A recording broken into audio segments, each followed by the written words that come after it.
off the dogs off of the lady that was walking, and we just started yelling and running towards her. That neighbor is seen here. He's armed with a hammer, strikes the animals several times, ultimately getting the dogs to leave her alone. The entire attack lasting a grueling 37 seconds. Hello दोस्तों, स्वागत है आपका #success with दीपक में। दोस्तों, हम लोग अपने जीवन में जुड़ाव बहुत जल्दी महसूस करते हैं और यह जुड़ाव इंसानों के साथ भी है और जानवरों के साथ भी। आपने अभी जो वीडियो देखा यह बताने के लिए काफ़ी था कि कैसे आज मानव और जानवरों में संघर्ष बढ़ता चला जा रहा है। सिर्फ कुत्तों के साथ ही नहीं बल्कि अन्य जानवरों के साथ भी, चाहे वो हाथी हो, तेंदुआ हो, बाघ हो। हमने कई रूपों में देखा है कि कब यह मानव और जानवरों का संघर्ष सामने आया है और न सिर्फ जानवर बल्कि मानव भी क्षतिग्रस्त हुए हैं। ऐसा ही एक मामला लखनऊ में देखने को मिला जब कुत्ते ने अपने ही मालकिन को नोच खाया। और यह क्यों हुआ, कैसे हुआ, ये कहानी तो खैर कई सारे न्यूज़पेपर में चल रहे हैं, लेकिन मैं आपसे बस इतना कहना चाहूँगा कि हम लोग जानवरों को पालते समय इस बात को ध्यान में रखें कि हमारा सीमा रेखा क्या है, हमें कहाँ तक और किस रूप में जानवरों से जुड़ाव रखना है, किस स्तर तक हमें उसके नज़दीक जाना है, क्योंकि सुरक्षा बहुत ज़रूरी है।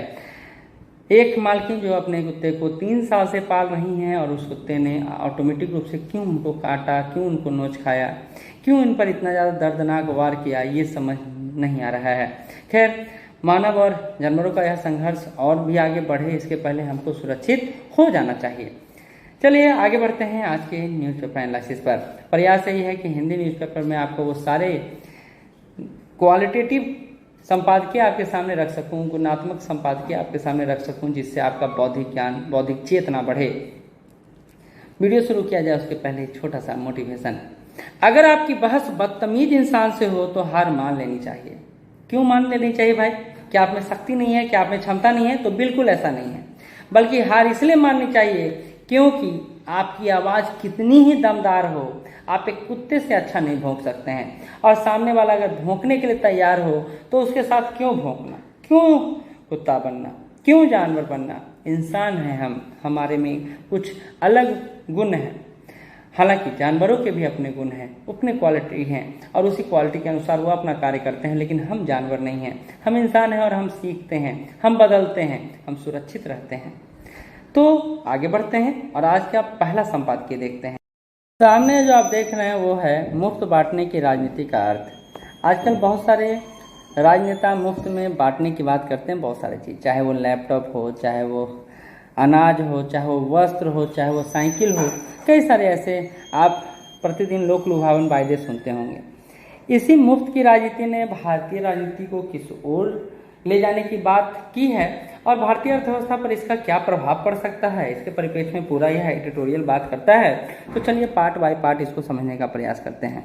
कहा जा रहा है आर्थिक विकास की नीतियां तब अपने लक्ष्य से भटक जाती है जब उनमें राजनीतिक सोच और उनके फायदे हावी हो जाते हैं। जब लोग अपने अनुसार सोचने लगते हैं, राजनेता अपने अनुसार बात करने लगते हैं। राजनेता भी चाहते हैं कि लोगों के साथ जुड़ाव हो और उस जुड़ाव को वह किस रूप में स्वीकार करना चाहते हैं, इसी बात को लेकर सारी शंकाएं उत्पन्न भी होती हैं। कोई राजनेता अपने कार्यों के बदौलत, तो कोई नेता अपने लोक लुभावन वायदों के आधार पर, कोई राजनेता अपनी नीतियों के आधार पर, कोई नेता अपने बोली के आधार पर समाज में या वर्ग में जुड़ता रहता है। कहा जा रहा है नई राजनीतिक सोच पैदा हुई है और ये सोच कैसा है? तो कहता है अब लोक लुभावन विकास को उन जन कल्याणकारी योजनाओं द्वारा सत्ता पक्ष भुनाना चाहती है और लोगों तक जल्द में पहुंचना चाहती है। और ये जल्दबाजी की नीति का नाम क्या है? तो मुफ्त बांटने की नीति। कहता मुफ्त बांटने की यह राजनीतिक सोच आर्थिक बदहाली को आमंत्रण दे रही है। यह भी सच्चाई है कि हमारा लोकतंत्र जन कल्याण उन्मुख है। इसका उद्देश्य है कि आर्थिक विकास हो, अधिकतम लोगों का फायदा हो, अधिकतम लोगों को इसका लाभ मिले, लेकिन यह लाभ किस रूप में मिलेगा इसको लेकर भी बात होनी चाहिए। क्या है यह लाभ मुफ्त में मिलेगा? कहा जा रहा है आगे कि इसलिए मुफ्त बांटने की सोच आज ज़्यादा ही जायज़ दिखाई देती है। सब्सिडी देना भी उचित माना जाता है क्योंकि बहुत सारे क्षेत्र ऐसे हैं जिनको सरकारी सहायता की, आर्थिक सहायता की जरूरत है और ये सदैव सरकार चाहती है कि इस आर्थिक सहायता के द्वारा जन समूह को लाभान्वित किया जाए, उनको अपने पक्ष में जोड़े रखा जाए। और सबसे बड़ा जो क्षेत्र है, सबसे बड़ा एरिया है, वो है कृषि का एरिया। कहा जा रहा है सबसे ज़्यादा जो सब्सिडी दिया जाता है या देने की बात होती है वो कृषिगत क्षेत्र में होती है। आपको पता है कि भारत में कृषि पर आधारित लोगों की संख्या लगभग 60% के आसपास है और यह आंकड़ा लगातार घटता जा रहा है। लेकिन ये 60% वोट बैंक को अगर तब्दील कर लिया जाए तो राजनेता का तो बल्ले बल्ले है और इसी के लेकर वो वोट बैंक की राजनीति किसानों के परिप्रेक्ष्य में करते हैं। कहा जा रहा है कि आर्थिक सर्वेक्षण विश्लेषण के पक्ष में देखने वाले कहते हैं कि सभी सत्ता पक्ष अपने को भविष्य में और ज्यादा मजबूत देखना चाहते हैं, इसलिए यह लोक लुभावन वायदे करते हैं। लेकिन ये लोक लुभावन वायदे किस रूप में होता है यह समझेंगे तो आपको बड़ा आश्चर्य होगा। कहा जाता है शिक्षा, स्वास्थ्य, बुनियादी ढांचा, सेवाओं के विकास में कमी करके उन पैसों का प्रयोग इन मुफ्त की योजनाओं में दिया जाता है तो घाटा जनता का ही है, क्योंकि जो शिक्षा मिलना चाहिए, स्वास्थ्य सुविधा मिलना चाहिए वो नहीं मिल पाता है। उसके जगह पर ऐसे चीजें मिलती है जिसका उपयोग मानव कुछ समय के लिए करता है और फिर भूल जाता है और इससे हमें ही घाटा है। कहा जा रहा है चिंता की बात और जब बढ़ जाती है तब जब आरबीआई द्वारा प्रस्तुत एक रिपोर्ट में यह कहा गया है कि 10 राज्यों की आर्थिक स्थिति डामाडोल है क्योंकि उनके वित्तीय कर्ज और राज्य जीडीपी का अनुपात बहुत अधिक बढ़ गया है और जैसे जैसे कर्ज बढ़ेगा, जैसे जैसे वित्तीय बोझ बढ़ेगा, राज्य निर्भर होता चला जाएगा या तो केंद्र पर या तो कर्ज पर, और कर्ज पर जैसे जैसे निर्भर होता चला जाएगा एक राज्य खोखला होता चला जाएगा। आप इस रूप में समझिए कि एक व्यक्ति है वो कर्ज पर ही अपना जीवन चला रहा है और एक दिन कर्ज मिलना बंद हो जाएगा तो ये व्यक्ति क्या होगा, टूट जाएगा, बिखर जाएगा, समाप्त हो जाएगा, है ना। वैसे ही राज्य के साथ भी हो सकता है। कहा जा रहा है इसमें पंजाब का एक उदाहरण बहुत ज्यादा उचित प्रतीत होता है क्योंकि पंजाब आज मुफ्त में कई सारी वस्तुएं देने वाला एक ऐसा राज्य बनकर उभरा है जो या तो आदर्श बन सकता है या फिर आर्थिक प्रक्रिया के लिए, अर्थव्यवस्था के लिए खतरनाक हो सकता है। कहा जा रहा है अन्य राज्य जैसे राजस्थान, बिहार, झारखंड, पश्चिम बंगाल, केरल, आंध्र प्रदेश, उत्तर प्रदेश और हरियाणा ऐसे राज्य हैं जहां की स्थिति अच्छी नहीं है। कहा जा रहा है वित्त वर्ष 2021-22 में वित्तीय घाटा उनके जीडीपी के 3% से अधिक रहा और इस अनुसार से आप देखें तो राज्य है जो कर्ज पर ही अपना नीतियों को संचालित करने का काम कर रही है और ये मुफ्त वाली नीतियां जो है राज्य को कंगाल बनाते चली जा रही हैं। कहा जा रहा है वर्ष 2022-23 में मुफ्त दी जाने वाली विभिन्न प्रकार की सुविधाएं राज्य की जीडीपी का 25.6% हिस्सा है। बताइए, 1/4 हम लोग मुफ्त बांटने में फेंक रहे हैं। अब मुफ्त बांटने से लोग क्या होगा, तो निष्क्रिय होंगे, लोग काम नहीं करना चाहेंगे और इस कारण से समस्या विकट होते चला जाएगा। कहा जा रहा है कि वहीं यह वित्तीय आय का 17.8% यानी जितना सरकार कमाती है उसका 17.8% इन लाभकारी नीतियों को लागू करने, योजनाओं को लागू करने में करती है। साथ ही कर संग्रह का 45.4% अनुमानित है। यह आंकड़ा आर्थिक विकास के मोर्चे पर चिंता और घबराहट का सूचक है और यह बताने के लिए काफी है कि इस तरह स्थिति चलता रहा तो एक राज्य के स्तर पर जो राज्य है उसकी स्थिति और खराब होती चली जाएगी। कहा जा रहा है आगे सुनिएगा, कहता है यह लोक लुभावन कदम इसलिए गलत है क्योंकि इससे आर्थिक नीतियां बुरी तरह प्रभावित होती हैं। जब सरकार को डिजिटल तकनीक पर जोर देना चाहिए, कंप्यूटर पर, सॉफ्टवेयर पर, इंफ्रास्ट्रक्चर पर, उस समय सरकार इस तरह की नीतियों पर काम कर रही है जो समाज को पीछे ले जा रहा है, आगे नहीं ले जा रहा है। क्यों नहीं आगे ले जा रहा है? क्योंकि सबको मुफ्त में खाने का आदत पड़ रहा है, फिर कमाना कोई क्यों चाहेगा। कहा जा रहा है इन मुफ्त में बांटने वाली नीतियों के कारण पूंजीगत खर्च जो है वो कम हो रहा है। पूंजीगत खर्च कम होने का मतलब है जो सड़कें बनाई जा सकती थी, जो स्कूलें बनाई जा सकती थी, जो रोड बनाए जा सकते थे, वो सब अब नहीं बनाए जा रहे हैं, बल्कि लोक लुभावन वायदों को पूरा करने में पूरा सिस्टम काम कर रहा है। कहा जा रहा है कि राज्यों द्वारा दी जाने वाली विभिन्न सब्सिडी पर कुल खर्च वित्त वर्ष 2021-22 में 11.2% बढ़ा। यानी लोग मुफ्त में, सरकार मुफ्त में देना चाह रही है ताकि लोग उनको विजय बनाए, लोगों की नजरों में वो अच्छा बने। पिछले कुछ वर्षों से राज्य के संदिग्ध दायित्वों का आर्थिक बोझ लगातार बढ़ा है। संदिग्ध दायित्व मतलब वैसे खर्च जो सरकार नहीं भी करे तो कोई बात नहीं, जैसे विद्युत विभाग का खर्च लगातार बढ़ता चला जा रहा है और कृषि का यह रिपोर्ट कहता है कि सबसे ज्यादा संदिग्ध खर्चा है वह विद्युत विभाग में ही होता है। उसके बाद सिंचाई का बात आता है, बुनियादी ढांचे के विकास का बात आता है, भोजन का बात आता है, पानी की आपूर्ति का बात आता है। तो ये सारी बातें एक जगह और सरकार की जो नीतियां हैं, लोक लुभावन नीतियां एक जगह हो जाती हैं। खैर, सरकार समय रहते अगर समय अनुरूप लोगों के हित में काम करना चाहती है तो इस तरह की नीतियों को दूर से या कम ही फॉलो करे तो ज़्यादा अच्छा है। नहीं तो आज देखिए ना खेती में क्या हो गया, अब बिहार में जैसे वर्षा कम हुआ है, सुखाड़ की स्थिति है, तो जो किसान इस लायक है कि वो कर्ज दे सकते हैं वो भी इस सुखाड़ नीति में अंतर्गत जो माफ़ करने की बात है वो अपने कर्ज को माफ़ करवा लेते हैं, और उसका लाभ जो छोटा किसान है उसको नहीं मिल पाता अच्छे से, और वो फिर इस व्यवस्था के प्रति नकारात्मक सोच रखने लगता है। खैर, कहा जा रहा है आरबीआई की रिपोर्ट के अनुसार आंध्र प्रदेश, बिहार, राजस्थान और पंजाब में राजकोषीय घाटा 2020-21 में 15वां जो वित्त आयोग लिमिटेशन तय किया था कि 3% के आसपास होना चाहिए, उससे काफ़ी दूर निकल गया है। आरबीआई की रिपोर्ट के अनुसार इस 10 राज्यों के अंतर्गत बिहार की स्थिति तो और ज़्यादा चिंताजनक है, क्योंकि टैक्स कलेक्शन के मामले में बिहार की स्थिति बदलती जा रही है। कुल कर संग्रह मात्र 13.5% का होना यह बताता है कि बिहार में टैक्स कलेक्शन को लेकर सरकार अभी जागरूक नहीं है। यह टैक्स जहां से आता है, जैसे शराब से, सिगरेट से, इन सब पर बहुत ज़्यादा छूट है, या कहीं तो बिहार में तो शराबबंदी ही है, और इसका खामियाजा बिहार को वित्तीय सेहत के अंतर्गत देखने को मिल रहा है। पैसा ही नहीं आ रहा है, जब पैसा नहीं आएगा तो घर चल पाएगा? नहीं चल पाएगा। कहा जा रहा है कि कर राजस्व का प्रतिशत पिछले 5 वर्षों के में देखा जाए तो पश्चिम बंगाल का कम रहा है, राजस्थान का 43% अंशदान रहा है। मात्र इन राज्यों के खर्चों में वेतन, पेंशन, ब्याज और खर्चा बहुत अधिक मात्रा में हो रहा है, जिसके कारण लगातार विकास की योजनाएं पर कम खर्च किया जा रहा है, और इसके कारण जो रोजगार उत्पन्न होने चाहिए, जो व्यवस्थाएं बननी चाहिए, वो नहीं बन पा रही है। कहा जा रहा है कि यही तक नहीं, सरकार ने तो 18 वर्ष पुरानी पेंशन योजना को भी वापस लाने की बात कही है, और इस 18 वर्ष पुरानी पेंशन योजना को वापस लाया जाता है तो आर्थिक नियोजन पर एक प्रश्न चिन्ह खड़ा हो जाएगा। क्यों खड़ा हो जाएगा? कि सरकार अब पीछे क्यों जा रही है? सरकार को आगे बढ़ना चाहिए, और आगे बढ़ने के क्रम में बहुत सारी नीतियां हैं जिसमें परिवर्तन करना चाहिए, न कि पुरानी नीतियों को ही थोपना चाहिए, रखना चाहिए। यानी आप एक असफलता के रूप में अपने आप को इंगित करवाने में लगे हुए हैं, जहां इस तरह के इंजनों का प्रयोग करके, इस तरह के माध्यमों का प्रयोग करके, इस तरह के पेंशन योजनाओं का प्रयोग करके आप समाज को पीछे ढकेल रहे हैं। कहा जा रहा है राजनीतिक दल द्वारा जनता को मुफ्त सुविधाएं देने का कोई संवैधानिक प्रावधान तो है नहीं। संविधान में यह कहीं पर नहीं है कि लोगों को मुफ्त सुविधा दीजिए, बल्कि कुछ मूल्य लीजिए, इससे भी वो थोड़ा ज़्यादा ही काम के प्रति आशावान रहेंगे, अच्छे से काम करेंगे। कहा जा रहा है कर संग्रह, कुछ राज्य तो गजब कार्य करेंगे। क्या कर रहे हैं तो सुनिएगा।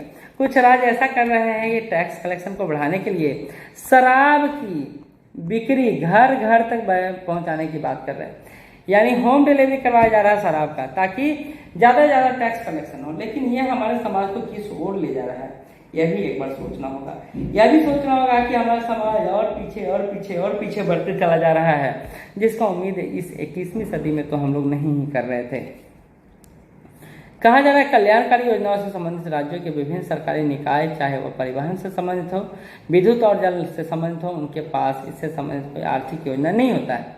और इसी कारण से क्या होता है कि वित्तीय अकुशलता उत्पन्न होती है, और इस वित्तीय अकुशलता के कारण लोन लेना पड़ता है, कर्ज लेना पड़ता है, और इस कारण से यह कंपनी को एक तरह से गिरवी रखने की तरह हो जाता है, जहां सरकार उसको बेचकर प्राइवेटाइजेशन की ओर अपना जो एक स्वरूप है वो दिखाने का प्रयास करती है। असल में इन कंपनियों की रूपरेखा न होने के कारण जितना भी प्राइवेट प्लेयर ने पैसा लगाया, इसमें जितने भी बड़े बड़े इन्वेस्टर हैं वो इसके प्रति उदासीन हो जाते हैं। कहा जा रहा है कि इसलिए सरकार को इन नीतियों पर एक बार विचार करने की जरूरत है। जो नीतियां सरकार ला रही है, जो नीतियां सरकार मुफ्त में बांटने की कर रही है, उस पर चलने से क्या लाभ होगा।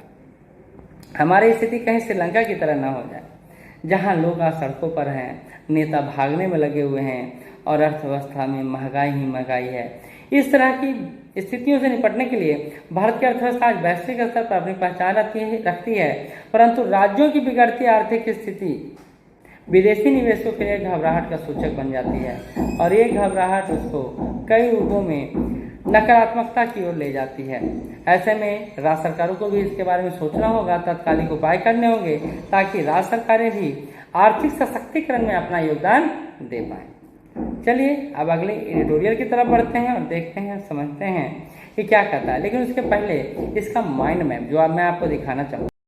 जैसा कि अभी हम लोग ने देखा भी कि मुफ्त की राजनीति भारतीय अर्थव्यवस्था के लिए कितनी खतरनाक है, उसी को हम लोग अब शॉर्ट नोट्स में या माइंड मैप के द्वारा देखेंगे। कहा गया, जिसको भी आपने पढ़ा, कि आर्थिक विकास की नीतियां तब अपने लक्ष्य से भटक जाती हैं जब उनमें राजनीतिक सोच या लाभ शामिल होता है। अब ये राजनीतिक सोच क्या होता है और कैसे शामिल होता है? तो कहता है राजनीतिक सोच लोक लुभावन वायदे द्वारा कल्याणकारी योजनाओं का क्रियान्वयन करना होता है, जैसे वस्तु और सेवाओं का मुफ्त में बांटना। और ये वस्तु और सेवाएं विभिन्न राज्यों के परिप्रेक्ष्य में, जैसे यूपी में लैपटॉप बांटा गया, पंजाब में और दिल्ली में बिजली बांटा जा रहा है, तो ये लोक लुभावन वायदे हैं। कहा जा रहा है मुफ्त में बांटने से क्या होगा? तो मुफ्त में बांटने से हमारा लोकतंत्र जन कल्याण उन्मुख है, जिसका उद्देश्य है कि समाज में जितना भी लोग हैं उसके अनुसार आर्थिक विकास करना और गरीबों का अधिकतम लाभ देना। तो मुफ्त बांटना तो इस रूप में देखा जाए तो सकारात्मक है, क्योंकि आर्थिक विकास करना और गरीबों को अधिकतम लाभ देने से ही तो लोकतंत्र मजबूत होगा। तो इस रूप में आप मुफ्त बांटना नकारात्मक तो नहीं कह सकते हैं। इसी कारण सब्सिडी देना भी नकारात्मक नहीं है, क्योंकि यह उन तबकों को दिया जा रहा है जिसको जरूरत है। खास करके कृषि सब्सिडी जो दिया जा रहा है या विपन्न लोगों को जो सब्सिडी दिया जा रहा है वो तो सकारात्मक है। तो ओवरऑल देखा जाए तो मुफ्त बांटने की जो नीति है उसको नकारात्मक नहीं कह सकते हैं। लेकिन आगे बढ़ने से पहले यहाँ कहा जा रहा है, लेकिन राजनीतिक स्तर पर इन कार्यों को पूरा करने के लिए शिक्षा, स्वास्थ्य, बुनियादी ढांचा आदि योजनाओं का पैसा इन लोक लुभावन वायदों पर लगाया जाता है, जो सही नहीं है। अगर शिक्षा का विकास होगा तो लोग खुद इस लायक हो जाएंगे कि उनको जरूरत ही न पड़े कि मुफ्त में कुछ लें। कहा जा रहा है, इसी संदर्भ में आरबीआई की रिपोर्ट को यहाँ पर हवाला दिया गया है, जो आपने एडिटोरियल में पढ़ा भी, कि आरबीआई की रिपोर्ट के अनुसार 10 राज्यों की वित्तीय स्थिति खराब है क्योंकि उनका वित्तीय कर्ज और राज्य का वित्तीय अनुपात बढ़ा है। आंकड़े के अनुपात 2022-23 में मुफ्त प्रकार की सुविधाओं के कारण राज्य के जीडीपी का 25.6% भाग, वित्तीय आय का 17.8% हिस्सा और कर संग्रह का 45.4% हिस्सा इसमें लग जाता है। किसमें लग जाता है? लोक लुभावन वायदों में। और इसी कारण क्या होता है? आर्थिक उन्नति रुक जाता है, राज्य आगे नहीं बढ़ पाता है। कहा जाता है इन पैसों का उपयोग अगर डिजिटल तकनीक को बढ़ाने और रोजगारोन्मुखी कार्यों में किया जाएगा तो लोगों का ओवरऑल डेवलपमेंट होगा, जिससे राज्य का ही विकास होगा। इन वायदों के कारण पूंजीगत खर्च कम हो जा रहा है और इससे जो स्कूल, सड़कों आदि का निर्माण होना चाहिए वो नहीं हो पा रहा है और इससे परिसंपत्ति निर्मित नहीं हो पा रही है। इससे एक राज्य पीछे होता चला जा रहा है।